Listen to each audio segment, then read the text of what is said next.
Imagine this, you're outside, blindfolded, with lots of room to move, and a crowd is cheering you on. Your goal is to break this crafted container that is filled with sweets and it's hung from a tree branch by a rope. The only way to break it is by hitting it with a wooden stick, which you are holding. The crowd chants a countdown while you attempt to strike down the container, and on the last minute you smash the item. The item that has gone through countless generations is known as the pinata.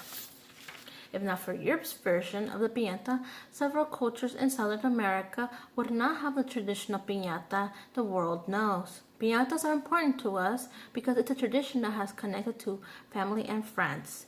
Today, I'll be exploring the world of piñata by introducing its cultural origins, illustrating its traditions, and lastly, by depicting its impact on modern society.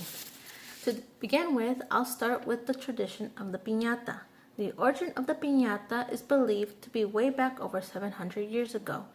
According to Stephanie Sorgon, writer of The Cultural Trip, piñata may have originated in China, being brought to Italy by Marco Polo when he traveled in there in the 13th century.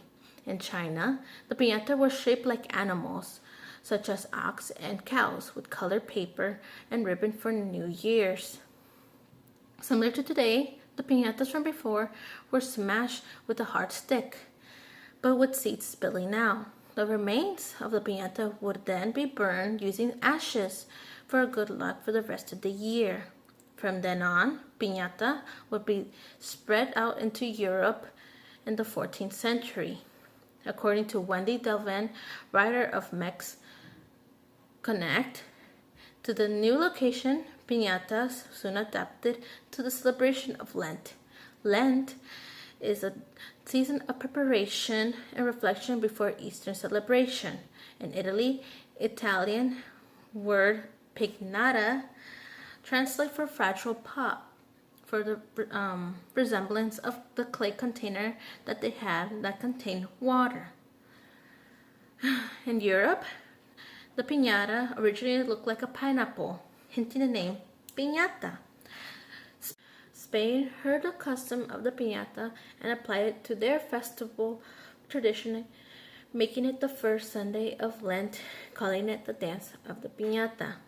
With Spain entering Aztec territory, Spain tried to convert the tradition of the piñata to the natives in their ceremonies, which the natives had a close resemblance of the tradition of the piñata, but for the Aztec god of war. The stick here represents love, breaking piñata to remove the sins. Finally, the treats would represent the forgiveness of sins and a new start. Last but not least, now in 2020, we depict piñatas with children these days. Most commonly known as in the United States and Mexico is used for birthday parties, Christmas, and Cinco de Mayo. Piñatas are now to be decorated in shape of a character or an item for the likeness of a person. It doesn't have to be for children only, but also for adults. Seen as piñatas being shaped of an alcoholic drink or political humor, such as Donald Trump piñatas. When hitting a piñata, many Hispanics tend to add a song representing a timer for the ones who are trying to break it. These days, piñatas doesn't have to be made out of ceramic. An individual can make it with a balloon, paper mache, liquid glue, and your choice of color for the safety of children and to produce more piñatas than with a pot, states Wikipedia. In variety Hispanic occasions, there's a variety of different piñatas, even customized piñatas for the customers. For example, a boy can have more dark colors with a male character, while girls can have light colors with the female character. Piñatas and have their cultural origin and tradition, but now it can be seen as an art product.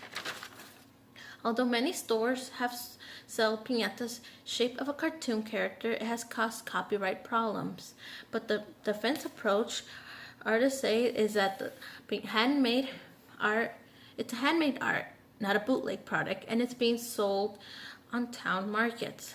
Piñatas can be seen on town fairs, showing their colors and the process of a piñata, altogether giving their impact through generations. Piñatas are fun, entertainment, and it is loved by friends and family. In the beginning, I introduced you to the feeling of a piñata, but I taught you what a piñata has become over the years. I introduced the cultural origins, its tradition, and the impact on modern society. I hope you have enjoyed this history lecture and to give another look at the amazing item called the piñata.